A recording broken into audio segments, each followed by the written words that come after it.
Hello and welcome to another episode of SALCAB's Tech Startup Series. Here you'll see innovators pitch ideas in health, education, agriculture and energy to a panel of judges for a chance to win $5,000. And I'm your host, Amanda Clements. So today we'll see two innovators pitch ideas of how to use the waste you throw away to make energy that you use in your homes and bring in education to your handset. Salon Virtual Teacher is an app that enables easy learning at your fingertips. Alex Strasser-Nickel is going to pitch this idea to the panel of judges. Let's see how they react to it.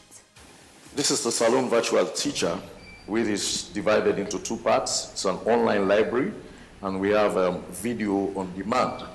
And it is done for both PECE students and WAS students in secondary schools. And this is the idea of the Salon Virtual Teacher, the online library, video on demand via satellite, and video on demand for provincial students. And it's a VOD system. This is what we offer. Step by step, easy to understand, tutorials in all of these science subjects, including English language.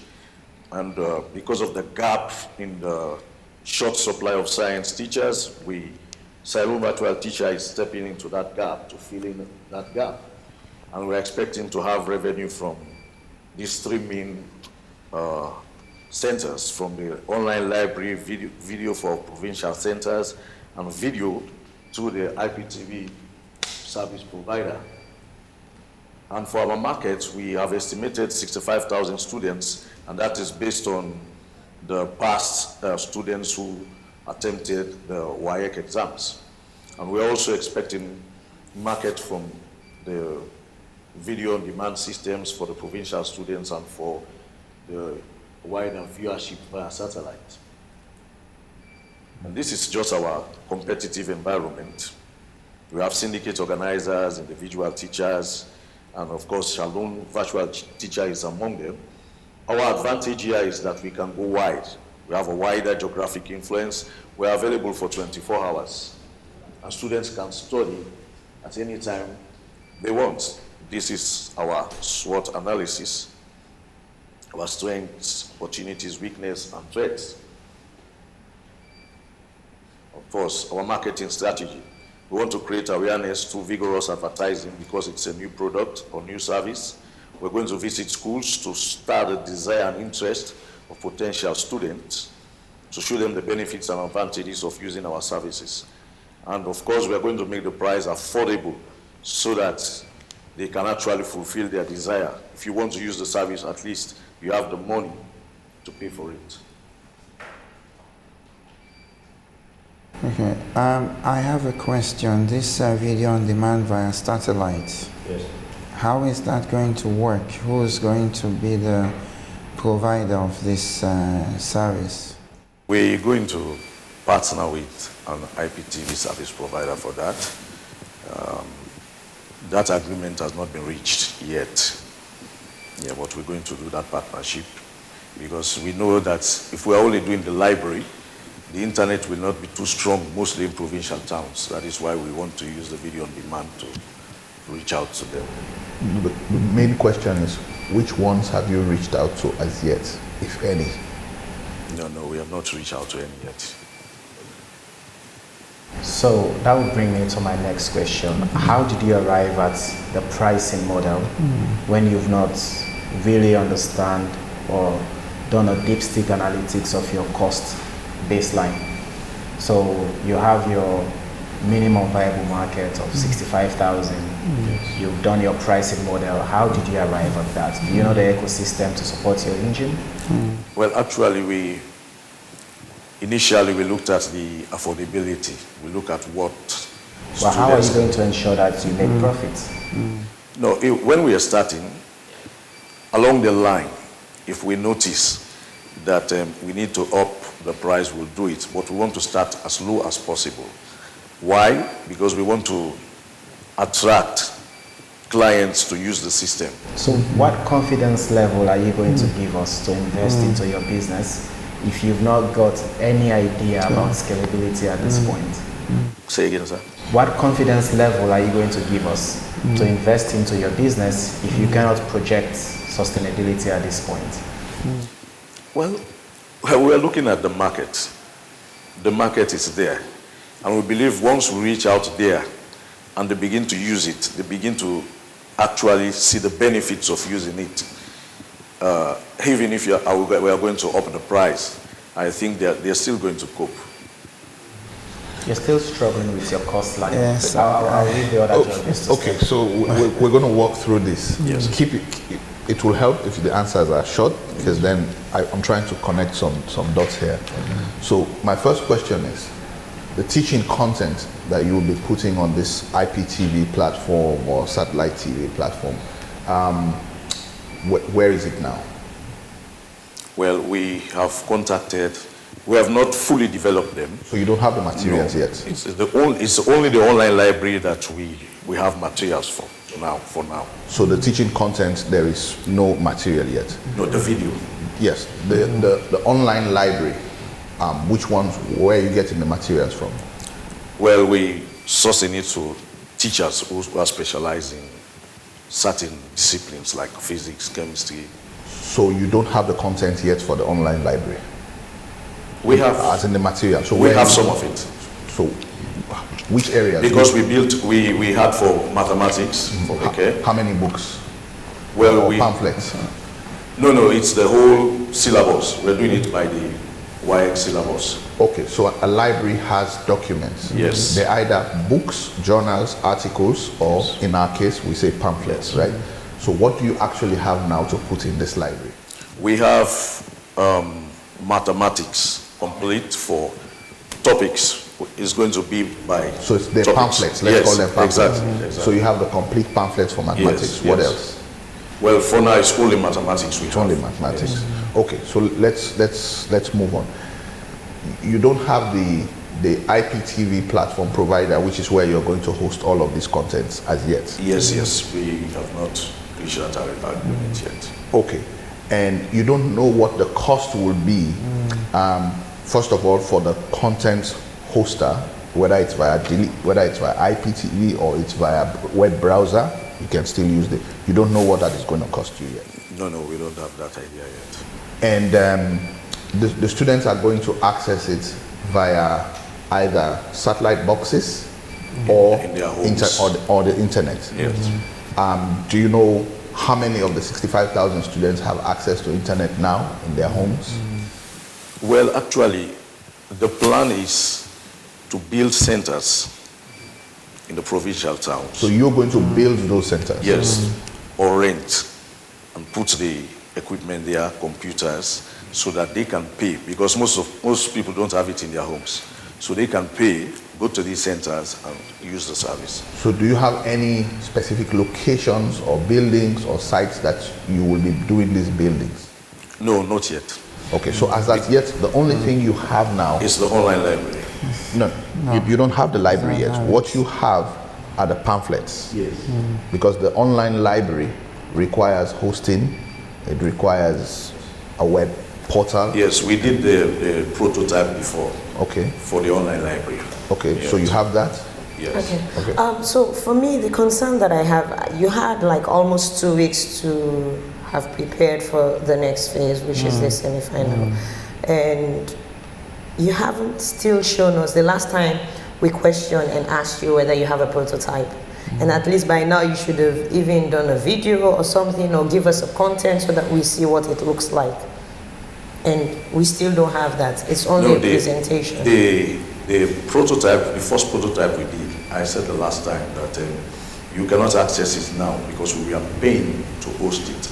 But then And you now should we have done cannot- something to show to the judges. And the reason why I am concerned about that, assuming you find yourself on an international platform, you need to show something. They don't buy into presentation because anyone can have an idea or take idea from somewhere and then put on a presentation. So there has to be something which you would use to convince the judges. And in this case that you don't have it, even with the cost analysis, we don't have anything from that. Now, my colleague was also asking, it seems as if you haven't done any survey, we don't have any statistics to be able to have a clue of those students that really require to say that people are struggling from sciences and all of that, it's ambiguous. But then we want to see statistics. Who are those people? Now, it's a brilliant idea, and you having all those plans talking about identifying locations or putting up centers where they will be able to access, it seemed like a long plan to me. And if you have a seed grant, it seems as if more of the cost or more of the seed will go into you just setting up rather than actually providing the content for them. And then how soon do we know that you'll be able to start having some profit to be able to expand on it? So we're still, struggling with that. And one final comment is that this one is a personal one. Whenever you're starting a presentation, introduce yourself. Never assume that people know you, because you want people to remember your name and attach it to your product, okay? According to the judges, Salon Virtual Teacher is an app that needs more improvement. There's more work to be done. Let's go for a quick break, and when we come back, we'll see more innovation that will change your world.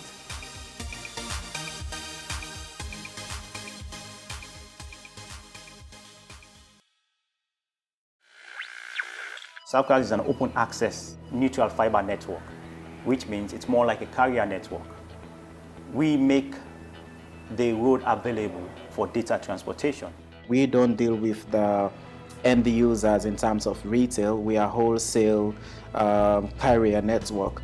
So we only support the ISPs, which are the internet service providers, and the mobile network operators. SALCAB is an invaluable project. The internet facility, the extreme usage of internet facility, online use of educational materials. So SALCAB is there to create that platform for everything to happen. As you know, the President has been talking about e-government, e-parliament, e-cabinet. These are things that we are very much concerned about, and we want to ensure that they are implemented. On the new direction, SALCAB can help a lot because the President is very innovative. He's someone who likes technology. He travels around and studies different nations and seeing how they've developed through technology. All of us know about the value of data. So SALCAB is extremely, very, very important because we are the center of creating all of these values. So we are working on that.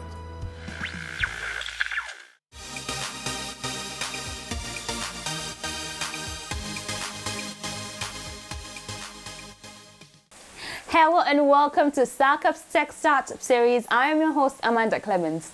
Before the break, we saw Alex Straseniko pitch his idea. Have you ever wondered of what you do with your waste? Andy Gegba has a brilliant idea of how to recycle waste to bring energy that would be used at your homes. He's about to pitch this idea to a panel of judges. Let's see what they think about this. One of the problems we want to solve is the electricity generation and utilization gap that we are currently faced with and that we've been faced with for quite some time now. So this data here shows how the peak utilized load and the peak available load are being presented by the distribution authority. So the main point to note here is that there are situations wherein the peak utilized load is almost the same as the peak available load. What that means is, we can see from this chart here that this Agreco was an independent power producer owned by foreign people. And so if we take away this one from the equation, it's like we will have a wider gap between generation and utilization. And going on, the Agreco was replaced by Car Power, which is another foreign-owned electricity generation producer. So we could see here the Car Power is producing bulk of the electricity, and we still see at this point the peak load is almost the same as available load. So the problem here is the home-based power stations are not enough to meet the electricity demand, especially in the western area. Another issue is waste management challenges, and this picture here, I used it because it shows a lot of problems. It shows health hazard it shows air pollution, and it shows that people are scavenging there for whatever they can lay their hands on, and this poses a lot of threat to the lives of people. So one way of, the way we've thought it fit to solve this problem is by taking the waste from people and giving them electricity. And what we saw there in that picture is actually when we've done our best to manage our waste in the country. So we deposit them on the two major dump sites, the one at Kisi and the one at Kinton. So a way of terminally solving that problem is to convert this waste into electricity, in which case we don't need any space again. Well, in the long run, we won't need space for dumping waste. I mean, the facility could just accommodate the waste and then produce electricity. And then from there, you can get some other products which, I mean, the electricity will be injected into the grid, and then it can impact like so many people in the Western area. And so the target market actually is mainly the population in the Western area, in the urban and in the rural, because that's where the distribution grid covers. So by injecting electricity into the grid, it can go anywhere. And so the sources of revenue from this kind of facility are obviously electricity. The residual ash is useful in building, in road construction, etc.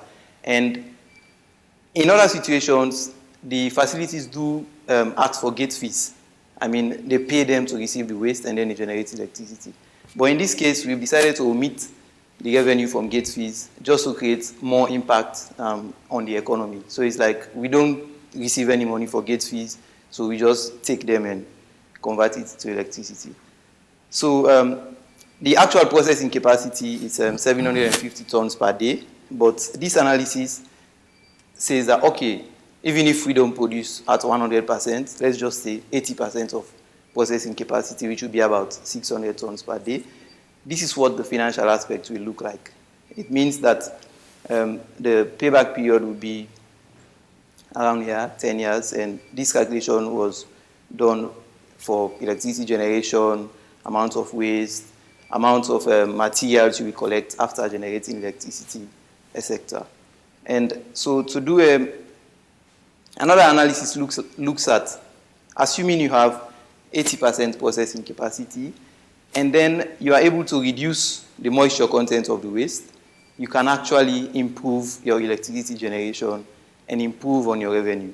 Because we could see here that if the heating value is about 6.4 megajoules per kilogram, by reducing the moisture content to 60%, we'll be able to get about 7.3, which will increase the electricity output, and eventually it will increase, it will reduce the levelized cost of energy, which if you are around this range, then it means it's kind of suitable.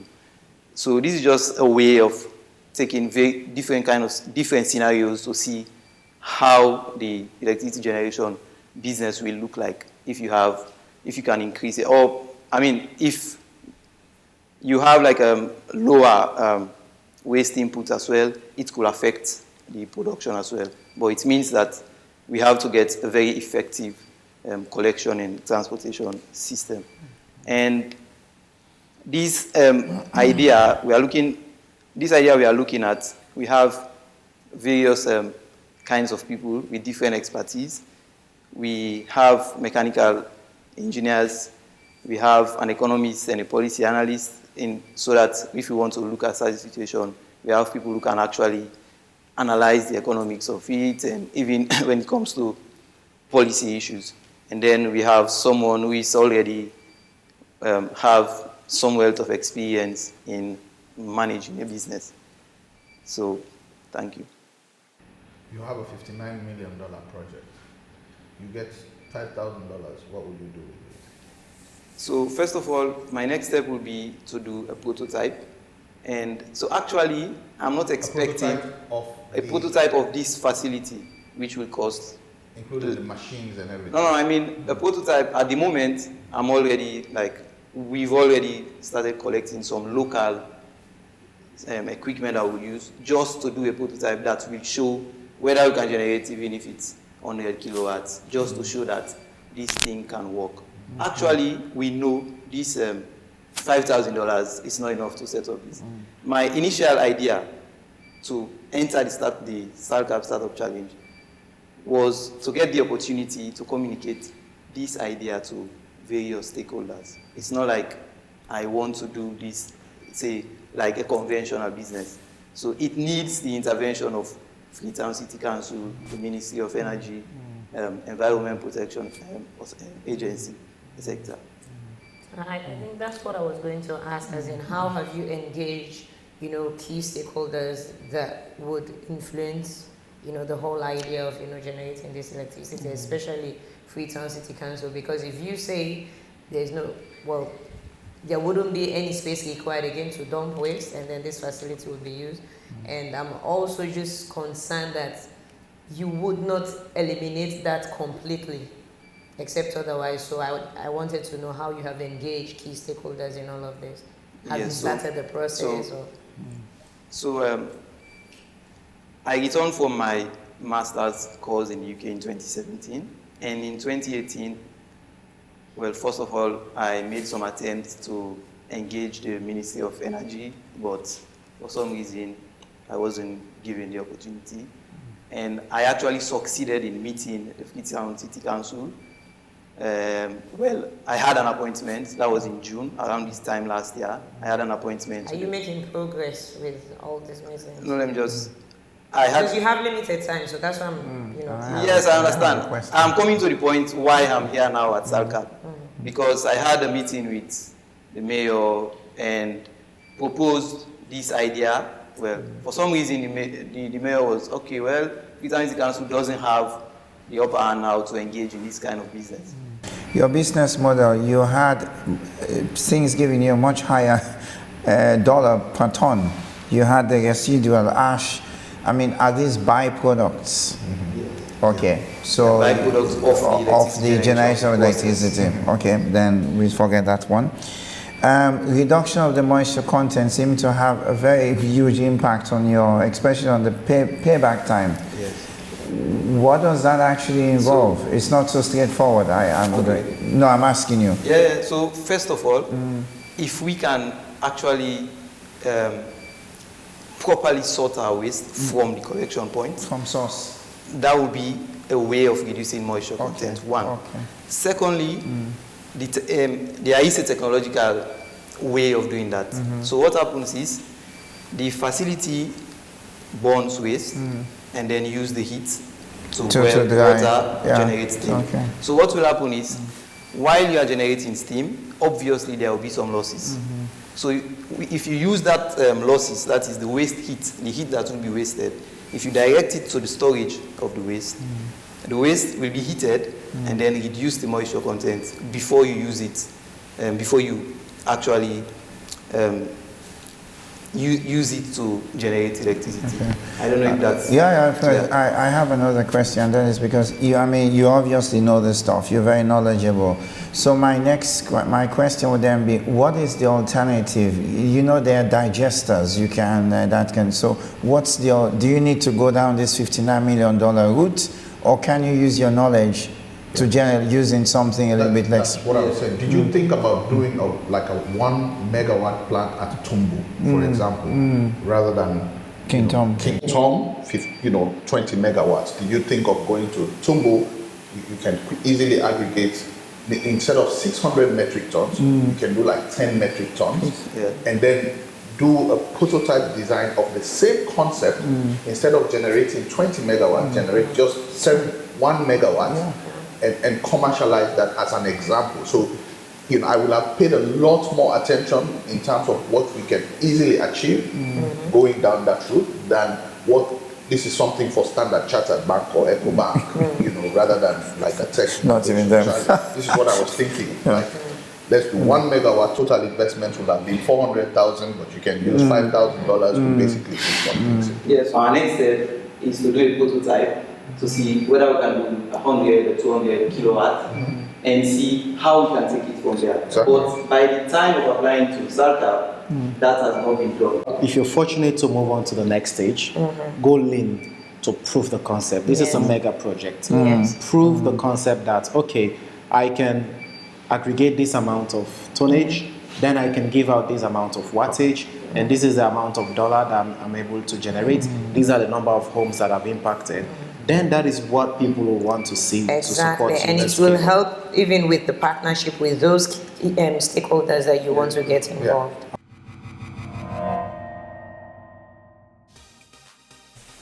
You've been watching SALCAB's Tech Startup series, where you've seen two innovators pitch their ideas. To catch up on the conversation or be a part of it, join the various social media handles. I've been your host, Amanda Clemens. See you next week. Bye.